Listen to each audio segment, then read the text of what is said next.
ප්‍රශ්නයක් තමයි මනෝජි.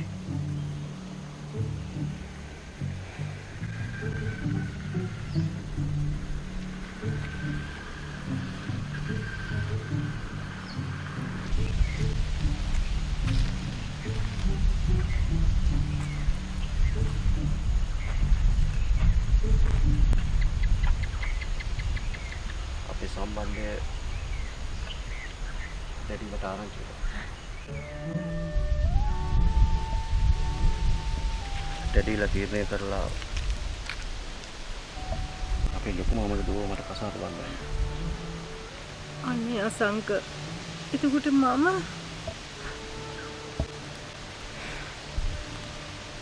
ඒක ඒගොල්ලෝ කලින් තීරණය කරපු දෙයක්.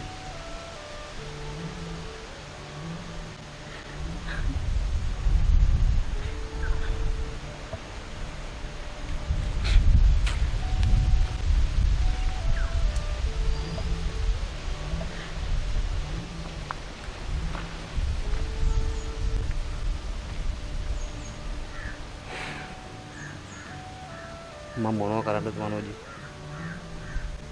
මට තීරණයක් ගන්න සිද්ධ වෙනවා.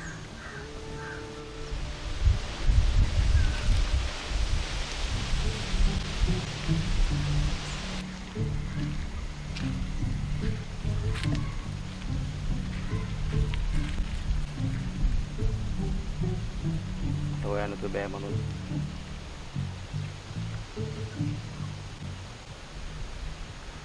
මට මොන දේ අහිමි වුණත් ඔයාව අහිමි කරගන්න මං කැමති නෑ. අසංක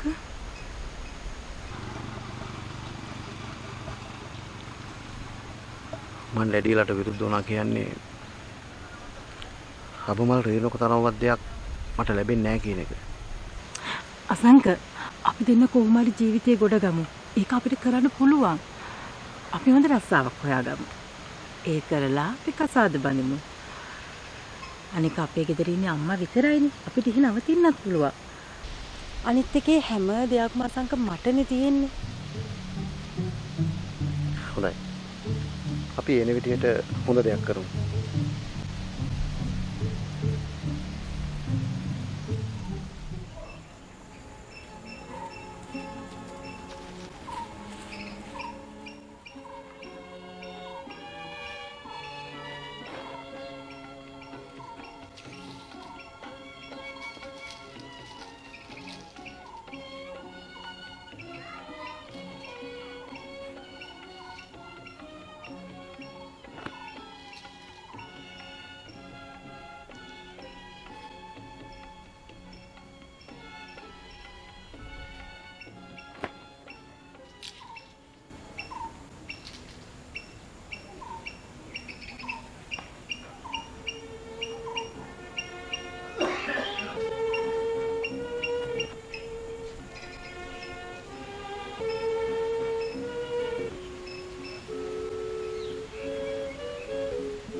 අම්මේ මොනවද අම්මේ අහස පොළොව ගැටලන්න වගේ කල්පනා කරන්නේ?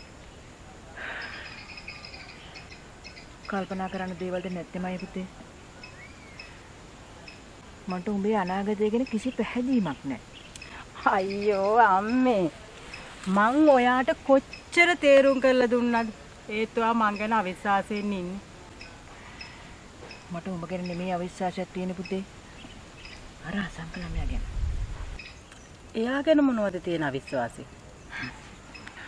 ඔය ඔළුව ටිකක් පාවිච්චි කරලා හිතපන් පුතේ. ඒ ළමයා කාගේ කවුද කිඳමන්ද කියලා අපි දන්නවද? අපි දන්නේ එයා කියන දේවල් විතරයි නේද? අපි එයාගෙන හොයන්න බලන්න ඕනේ නැද්ද? එයා ගැන මොනව හොයන්නද? අනික මං එයා ගැන හොඳටම දන්නවා. ඒ විතරක් නෙවෙයි එයාගේ ඩැඩි ගැනත් දන්නවා. සමරනායක බ්‍රාලහමි කිව්වහම නොදන්න කෙනෙක් නෑ.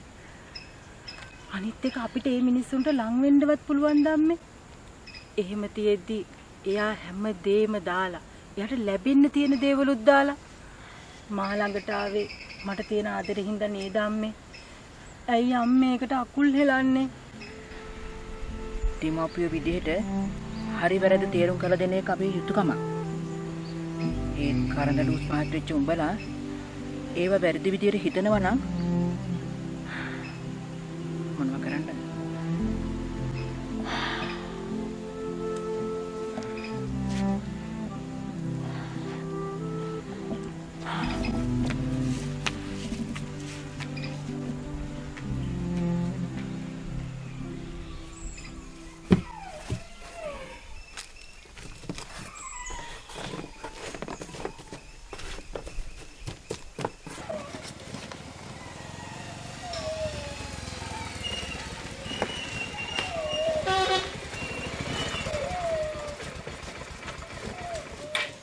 මාමේ කො අසංකයා ඉන්නවද? පස්ස පැත්තට ඉර වැටෙන එකන් ඌ නැගිටින්නේ නෑනේ. ගේ ඇතුලේ ඇති. අනේ හැබෑටම මේක මේ පුරුද්ද තාම අත්තර ගන්න බැරි වුණානේ.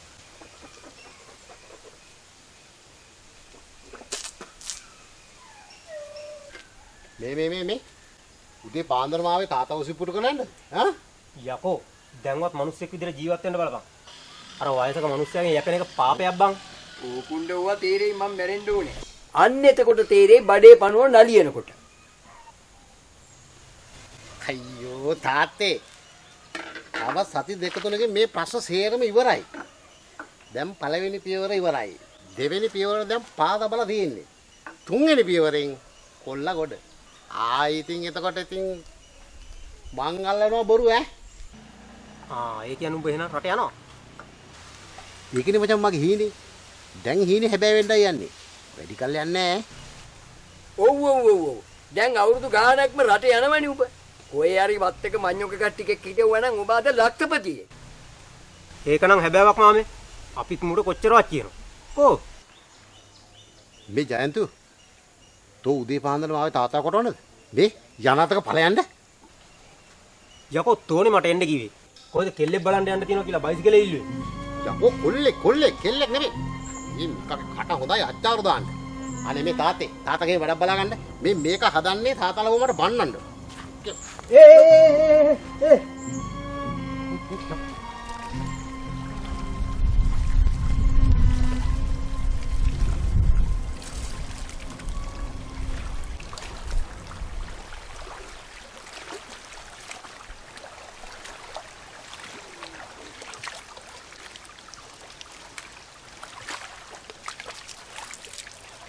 උඹලා කසාද බැන්දන් පස්සේ මෙහෙද පදිංචින්නේ කෙල්ල? ඔව් මාමේ. ආයි මොකටද ඉතින් කුලී ගෙවල් හොයන්නේ?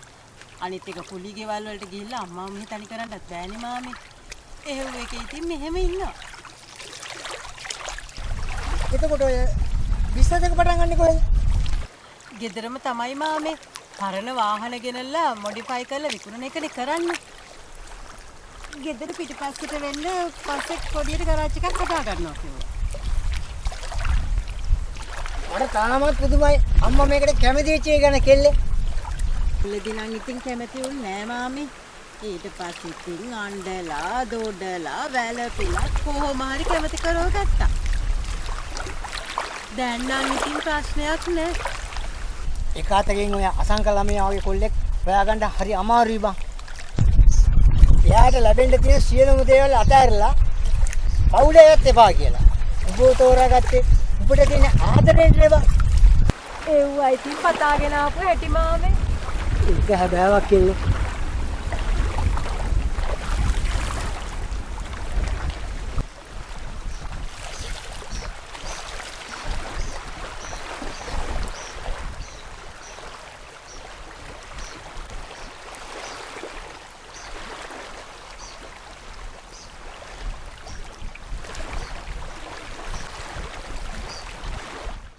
අපේ දුව ඔයා ගැන තියලා තියෙන පූර්ණ විශ්වාසය නිසා මම මේකට කැමති වුණේ.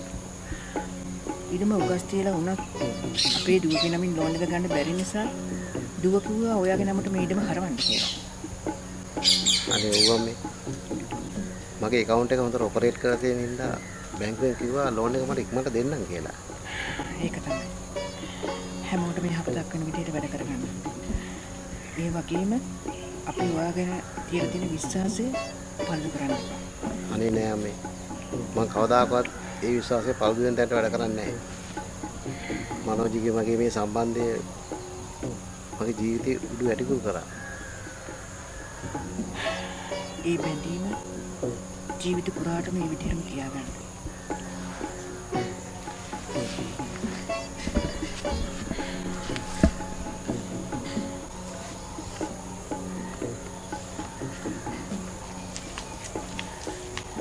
දැන් ඉතින් සියලු ප්‍රශ්න විසඳුණා. දැන් තියෙන්නේ ඔයාගේ වැඩ පෙන්නන්න. අනේ වන්න මනෝජ. ඔයාලගේ අම්මා මෙච්චර හොඳ වුණේ කොහොමද කියලා මට හිතා ගන්නවත් බැහැ. අපේ අම්මා එහෙම තමයි. මට තියෙන ආදරේනේ. අම්මලාවම තමයි දරුවන්ගේ යහපත වෙනුවෙන් ඕනම දෙයක් කරයි අසංක. හරි. දැන් ඉතින් ඔයා ඕවා ගැන හිතන්න එපා. දැන් තියෙන වැඩ අපි පටන් ගමු.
මොකද්ද මේ ඔප්පුව? උඹට කොහෙන්ද මේක? මේක තාත්තේ මේ මගේ යාළුවෙක්ගේ. යාළුවෙකුයි? යාළුවඹට නිකන් ඉඩම් දෙනවද? මේ අසංක උඹ මගේ යකා උස්ස ගන්න එපා. ඇත්ත කියපන්. කෑ ගහන්න එපා තාත්තේ. කෑ ගහන්න එපා තාත්තේ. යකෝ! අපි ආත්ම ගරුත්වයක් ඇතුව ජීවත් වෙන මිනිස්සු. අනුන්ගේ දේවල් කඩා වඩාගෙන අපිට පුරුද්දක් නැහැ. අනේ දෙයියනේ. නැහින දෙයින කාලේ නිමි තන තිල්ලේ මැරෙන්නවත් පුළුවන්ද මේකගේ මේ අසමජ්ජාති වැඩහින්දා. මම දන්නවා පුතේ උඹට මේකෙන් හොඳක් නම් වෙන්නේ නැහැ. හිරේ විලංගුවේ වැටෙන්න වෙනවා. හැබැයි උඹ එක දෙයක් මතක තියාගන්න. ඊට කලින් තාත්තගේ භූමි දාන කටයුතු කරලා හිටපන්. ඒව දකින්න මම නම් ජීවත් වෙන්නේ.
Mari.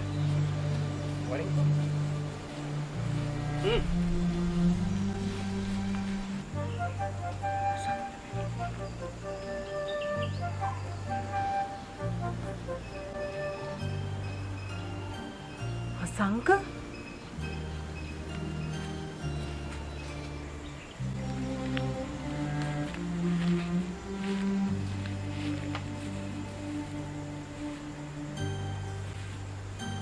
Waring mi hat waring.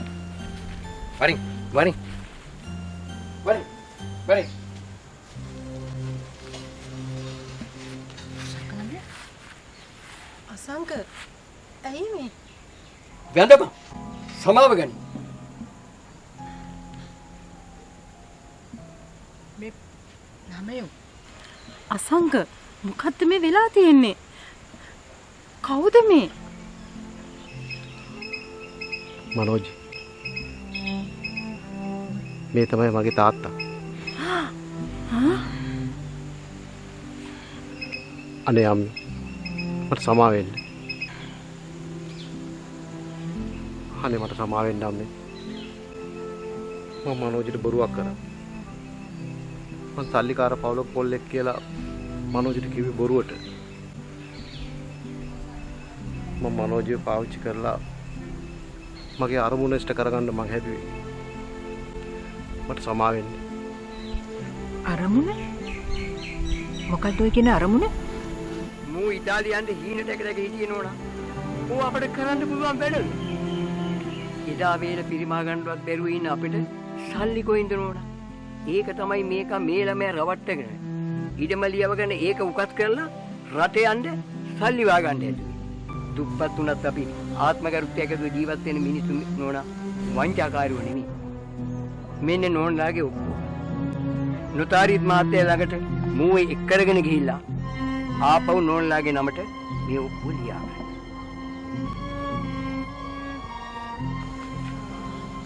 අනේ අම්මේ මම මනෝජිට ආදරේ නැතුව නෙවෙයි.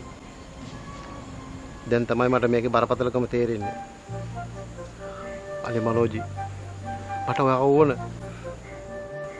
පළු වැඩ කරලා තව ආදරේ ගැනත් කතා කරනවා. මෙන්න මේ වරයන්.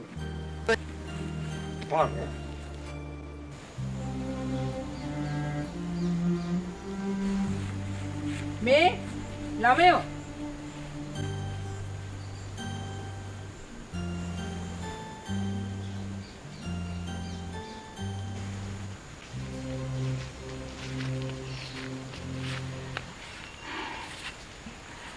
මේ දරුවා කරපු වංචාව ලොකු වැරද්දක් තමයි. ඒත් වැඩිහිටියෝ විදිහට අපි බුද්ධිමත්වම ඉදිහා බලන්න ඕනේ. මේ ළමයි දෙන්න අතරේ ආදර බැඳීමක් තිබුණ බව මම දැක්කා. ඒත් ඒ බැඳීමට එහාගේ බල සම්පන්න අරමුණක් මේ දරුවට තිබ්බා. ඒකයි මේ වංචාවට හිත පිළිමිලා තියෙන්නේ. යහපත් අරමුණ විනාශ කරගන්න එපා පුතා. ඒ අරමුණ කරා යනකොට තමන් වටේ තියෙන දේවල් ඈත් කරන්න එපා. මේ ඔක්කො ගන්න. බැංකුවට ගිහිල්ලා මේක උගස් තියලා සල්ලි අරන් ඒ අරමුණ ඉෂ්ට කරගන්න. අපි පස්සේ මීට බේරගමු. එහෙම හොඳයි නේදයි?